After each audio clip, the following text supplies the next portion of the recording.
Salut David. Salut Hugo. Comment tu vas? Bien et toi? Bonne année. Merci, bonne année à toi aussi. Tous mes vœux de santé et puis j'espère qu'on va pouvoir accrocher plein de dossards à notre palmarès cette année. L'année passée, c'était un peu l'année de la reprise, suite à une année 2020 que je qualifierais un peu de blanche. Comment est-ce que tu l'as vécu sportivement?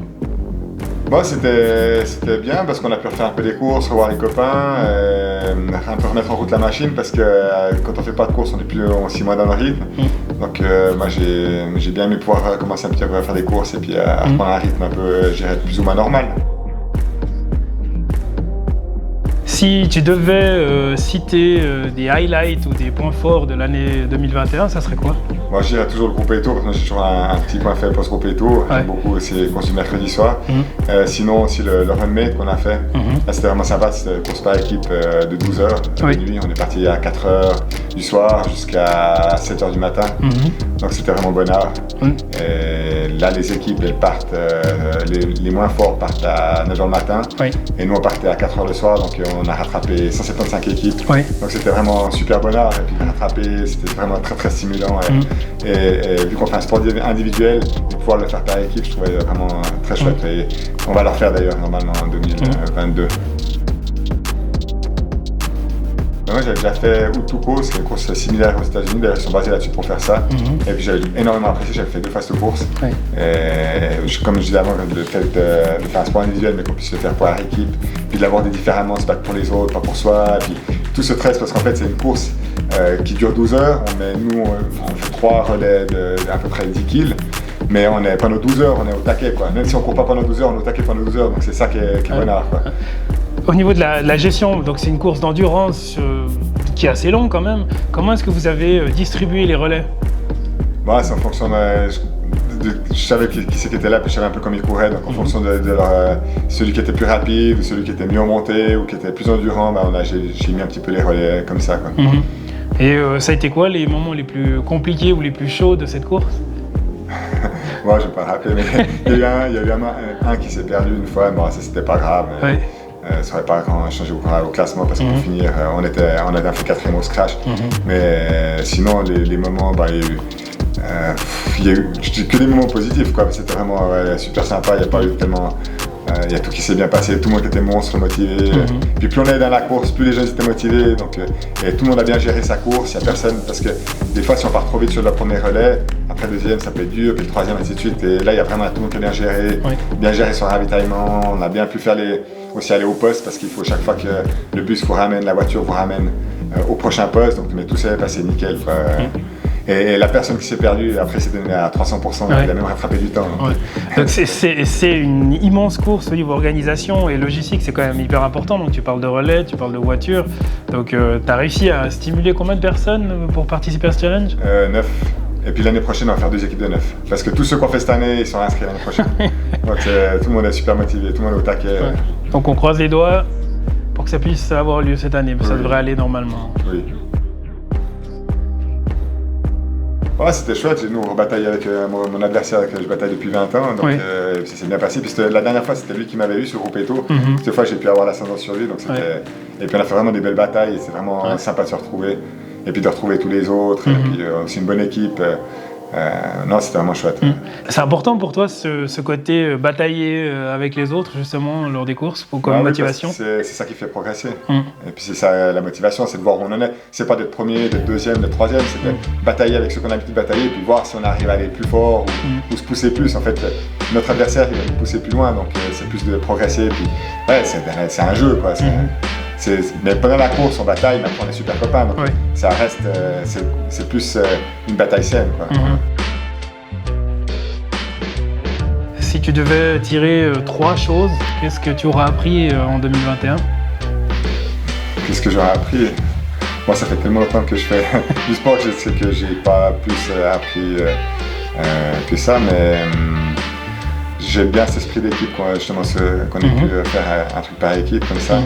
Mais sinon, j'ai pas plus d'enseignements que ça à tirer, quoi. Donc tu retires finalement le côté un peu moins individuel de la course à pied, et puis ça t'a davantage plu de pouvoir partager une victoire. C'est pas forcément une victoire, mais pouvoir partager un moment, une course avec des personnes avec lesquelles finalement tu as l'habitude de courir. Oui, c'est ça que... Et aussi, j'ai pas mal accompagné ces personnes durant l'année 2021. Et puis là, je vais les raccompagner 2022 parce qu'ils vont faire un Ironman à Thun. Oui. Cette année, on avait fait un Ironman, mais pour avec les Dossards. C'était aussi ça qui est un peu notre objectif de l'année 2021. C'était vraiment bonheur. Et puis là, en 2022, je vais repartir un petit peu avec l'équipe. Donc c'est aussi le fait que j'ai déjà fait ce que je voulais, tout ça. Maintenant, j'aime bien accompagner les gens, si je peux donner un peu de... Donc j'ai pas vraiment de gros objectifs, mais j'ai 2-3 petits objectifs, mais c'est surtout d'accompagner les gens. Et puis si d'un coup, il y a une équipe qui est motivée d'aller faire une course, je vais faire la course avec les gens motivés. C'est plus de l'accompagnement, quoi. Donc apporter ton expérience aux amateurs que nous sommes au quotidien. Voilà, puis s'il y a des motivés, ça motive aussi, quoi. C'est vraiment génial.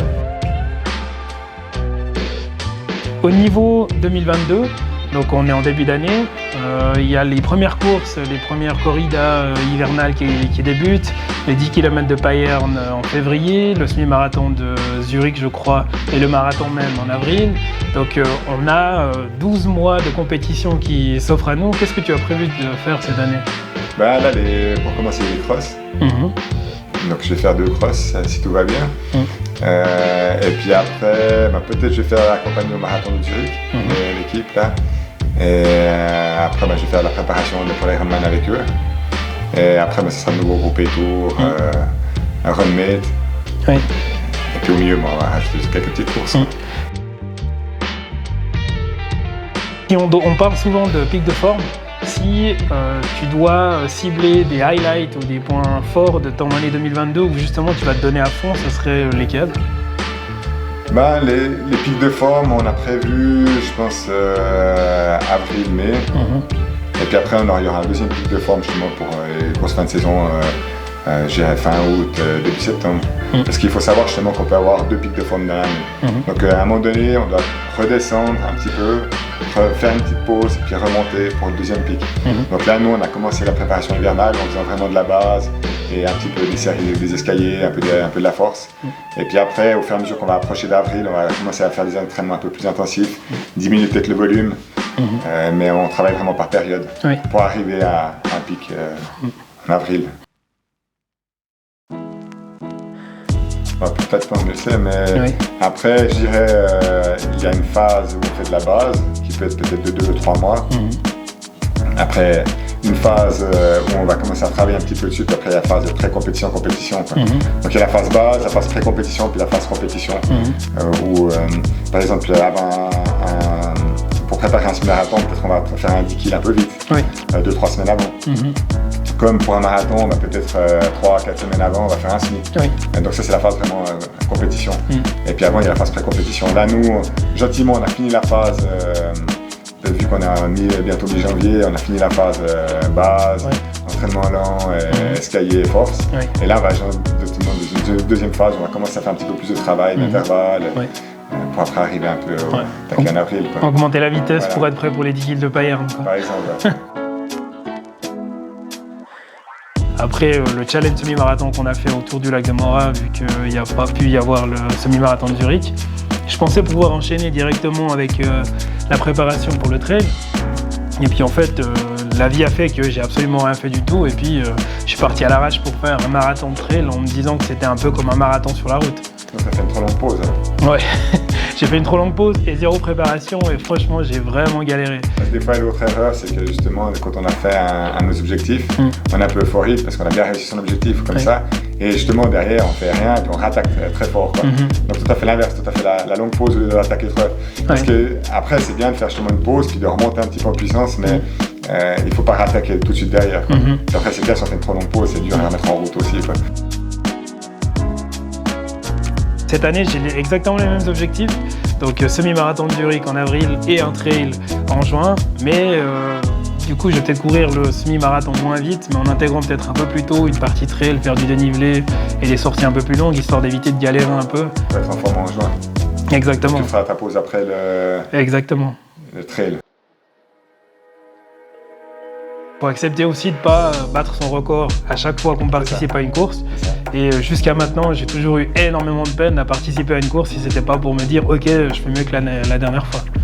Parce qu'on a le pic de forme, ce qu'il faut bien dire, c'est qu'on peut le maintenir 2, un maximum 3 semaines. Donc on ne peut pas le maintenir 3 mois. Donc, ou bien on peut être 3 mois à 85, 90%. Si on veut vraiment être au top, le créneau il est assez court. Et si on veut le maintenir longtemps, aussi on a un risque après d'être en surcharge. Ce qu'il faut faire une fois qu'on est tout en haut, il faut redescendre. Il faut accepter de redescendre aussi. Des fois, il y en a qui disent ouais, mais redescendre c'est quoi, je vais perdre mon niveau et tout. Non, il faut accepter de redescendre pour mieux remonter. Comme tu le sais, un des thèmes qui est très important pour moi, c'est la famille et l'implication de la famille dans le sport. Quel conseil tu donnerais à quelqu'un qui commence la course à pied ou qui recommence la course à pied après une blessure? Après une blessure, je pense qu'il faut recommencer très gentiment.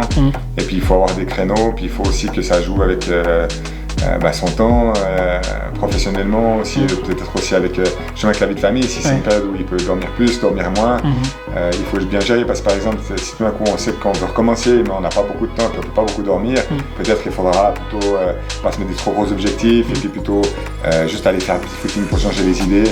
Mais je pense qu'il faut vraiment adapter l'objectif en fonction de tous les paramètres quoi, et pas négliger certains paramètres parce que sinon on va dans le mur. Tu penses que ça serait quoi le minimum d'entraînement par semaine pour quand même progresser et puis pouvoir se faire un plan d'entraînement? 2. 2 entraînements par semaine? Après 3 on progresse un peu plus quoi, mais 2 c'est bien, une fois c'est pas assez parce qu'il faut chaque fois remettre en route. Mais je dirais 2 à 3 fois par semaine, c'est le bon rythme. Avec des séances de renforcement musculaire entre 2. Ça c'est toujours bon. Pour pouvoir faire d'exercices. Stretching, c'est toujours bien. Faire l'exercice spécifique. Oui. Quand on est un sportif d'élite comme toi, justement, 100-150 km par semaine, j'imagine que tu fais les entraînements quotidiens. Comment est-ce que tu gères ça au niveau vie de famille? Il y a déjà plusieurs choses. C'est que ma femme, elle savait que je faisais beaucoup de sport avant de me marier. Mais je faisais du triathlon. Donc ça, le triathlon, quand j'ai eu les 2 enfants, ils avaient 1 an et 2 ans, j'ai fait encore un Ironman, mais c'était trop quoi. Donc c'est clair que quand il y a des moments, suivant l'âge des enfants, suivant la vie professionnelle qu'on a, faire 10 à 14 entraînements par semaine, ça fait beaucoup. Donc je pense qu'il faut choisir ses objectifs. Après, clairement, quand j'ai vu que ça jouait moyennement, j'ai passé du triathlon à la course à pied. La course à pied, ça prend moins de temps. Et puis je pouvais quand même bien me défouler et puis avoir un certain niveau sans prendre trop de temps sur la famille. Mais après, je pense que ce qui est très important, c'est que le conjoint soit d'accord et qu'on arrive à trouver l'équilibre et puis pas être égoïste. Mais je dirais, quelqu'un qui bosse à 100% et qui veut faire des Ironman ou des gros objectifs et puis avoir un bon niveau dans des gros objectifs, c'est très, très complexe. Et je pense que c'est plutôt, suivant les périodes, de choisir des objectifs peut-être plus courts, quitte à revenir plus tard pour des objectifs plus longs. Mais je dirais, ce que je peux donner comme conseil à toute personne qui veut faire un certain niveau puis qui veut quand même prendre pas mal de temps pour son sport, c'est que ça soit en accord avec sa famille et avec son partenaire, c'est-à-dire fixer les objectifs de l'année et dire à son partenaire ça va faire tant de temps, ça va prendre tant d'entraînement par semaine, est-ce que tu es d'accord avec ça ou pas? Et peut-être au lieu de mettre 2 objectifs dans l'année, mettre un objectif et puis après ficher la paix le reste de l'année. Peut-être faire un peu moins, donc je pense que c'est important de jouer carte sur table et puis pas se laisser avec les mots dans un truc. Et la deuxième erreur qui peut être faite, c'est qu'on se met un objectif trop gros et puis qu'on est tellement dans cet objectif qu'on ne voit plus rien de tout ce qu'il y a aux côtés. Et là, ça peut être très délicat aussi parce que quand on est focus, on mise tellement la chose dessus qu'on peut, sans le vouloir, oublier de regarder ce qui se passe. Et puis l'équilibre, il se perd, mais sans qu'on le veuille. Bien sûr. Et ça, c'est toujours assez délicat. Si je synthétise ce qu'on s'est dit aujourd'hui, donc c'est important de faire le bilan de sa saison écoulée pour définir les objectifs qui sont réalistes pour la nouvelle saison. C'est important d'en parler avec son conjoint pour éviter des frustrations et puis des tensions inutiles, de se fixer des objectifs à long terme et des objectifs à moyen terme comme des crosses pour pouvoir se tester, pour voir justement s'il faut faire des corrections, etc. Et également prévoir des phases à la fin de chaque plan d'entraînement de récupération pour pouvoir revenir plus fort justement pour éviter le surentraînement et les blessures. Là, ce week-end, je vais faire Gain, le cross de Gain. C'est combien de kilomètres? 6 km 300. Ok. Et tu vises une performance, un temps en particulier? Temps pas, mais place chez les 40, j'aimerais bien être devant. Puis après, vu qu'il y a les juniors qui courent avec nous, essayer d'aller choper un peu les jeunes. Allez, titiller, montrer que tu es encore là. Voilà, c'est ça. Et au niveau catégorie, tu penses se retrouver qui sur cette course?